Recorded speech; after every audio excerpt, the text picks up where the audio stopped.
क्या आप जानते हैं कि कैसे हुआ था रावण का जन्म? जन्म के पीछे थी बड़ी ही विचित्र कहानी। नमस्कार दोस्तों, स्वागत है आपका हमारे YouTube चैनल अद्भुत गाथा पर। आज के वीडियो में हम जानेंगे रावण के जन्म के पीछे की कहानी। रामायण हिंदू धर्म का एक पवित्र ग्रंथ माना जाता है, जिसमें प्रभु श्री राम का संपूर्ण वर्णन किया गया है और प्रभु श्री राम के जीवन लीला में रावण का खासा महत्व है।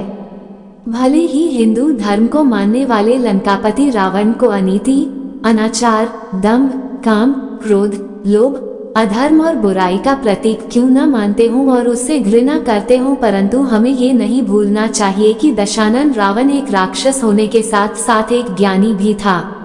आज हम आपको ये बताएंगे कि आखिर रावण के जन्म के समय ऐसा क्या हुआ था कि एक ब्राह्मण पुत्र होते हुए भी उसमें राक्षसत्व वाले गुण आ गए। रामायण हिंदू धर्म का एक पवित्र ग्रंथ माना जाता है, जिसमें प्रभु श्री राम का संपूर्ण वर्णन किया गया है और प्रभु श्री राम के जीवन लीला में रावण का खासा महत्व है।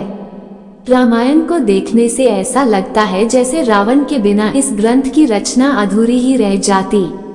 ये तो हम सभी जानते हैं कि रावण सोने की लंका का राजा हुआ करता था, परंतु हिंदू धर्म के कई ग्रंथों में रावण के जन्म से संबंधित कई कथाओं का वर्णन मिलता है।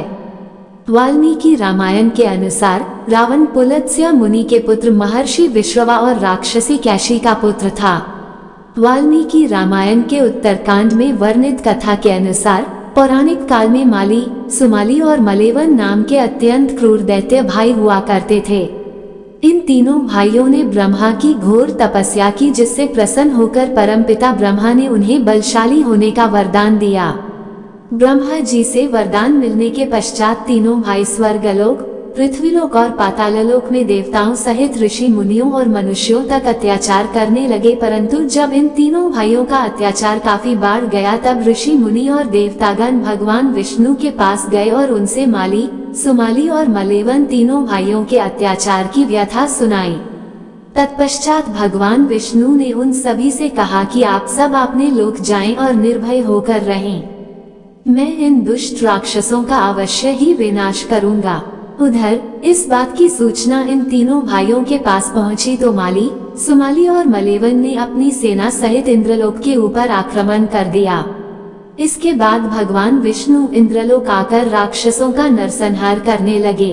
भगवान विष्णु रण क्षेत्र में आने के कुछ क्षण बाद ही सेनापति माली सहित बहुत से राक्षस मारे गए और शेष लंका की ओर भाग गए।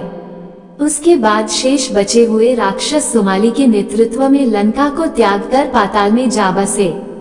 युद्ध में मिली पराजय के बाद बहुत दिनों तक सुमाली और मलेवन अपने परिवारजनों सहित पाताल में ही छुपा रहा। एक दिन सुमाली पृथ्वी लोक घूमने आया, जहां उसने कुबेर को देखा, परंतु देवताओं के भय के कारण वो वापस पाताल लोक चला गया। पाताल लोक पहुंचकर वो सोचने लगा कि हम राक्षसों को देवताओं के भय से यहाँ कितने दिनों तक छुपकर रहना पड़ेगा। ऐसा कौन सा उपाय किया जाए जिससे देवताओं पर विजय प्राप्त किया जा सके। कुछ क्षण बाद उसे कुबेर का ध्यान आया। तब उसके मन में ये विचार आया कि क्यों न वो अपनी पुत्री का विवाह ऋषि विश्रवा से कर दे, जिससे उसे कुबेर जैसे तेजस्वी पुत्र की प्राप्ति आसानी से हो जाएगी।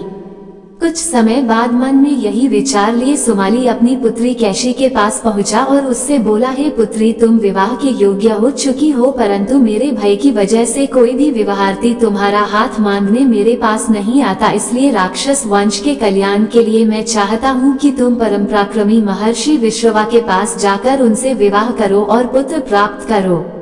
वही पुत्र हम राक्षसों की देवताओं से रक्षा कर सकता है। राक्षसी होते हुए भी कैशी एक धर्मपरायण स्त्री थी, इसलिए कैशी ने अपने पिता की इच्छा को पूरा करना अपना धर्म माना और विवाह के लिए स्वीकृति दे दी। उसके बाद कैशी ने अपने पिता को प्रणाम किया और उनसे आज्ञा लेकर महर्षि विश्रवा से मिलने पाताल लोक से पृथ्वीलोक चल पड़ी। पाताललोक से पृथ्वीलोक आते आते कैशी को काफी समय लग गया और जब वो महर्षि विश्रवा के आश्रम पहुंची तो शाम हो चुकी थी। उस समय भयंकर आंधी चल रही थी। आकाश में मेघ बरस रहे थे। आश्रम पहुंचकर कैशी ने सबसे पहले महर्षि का चरण वंदन किया और फिर अपने मन की इच्छा बतलाई।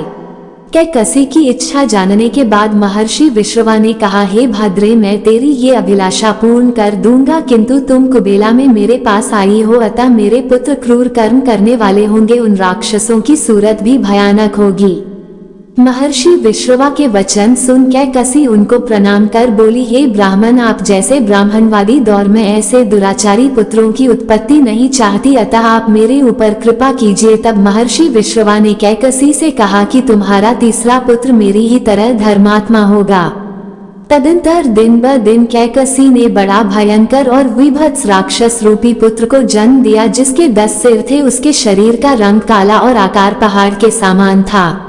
इसलिए महर्षि विश्रवा ने कैकसी के सबसे बड़े पुत्र का नाम दशग्रीव रखा, जो बाद में रावण के नाम से तीनों लोकों में जाना गया।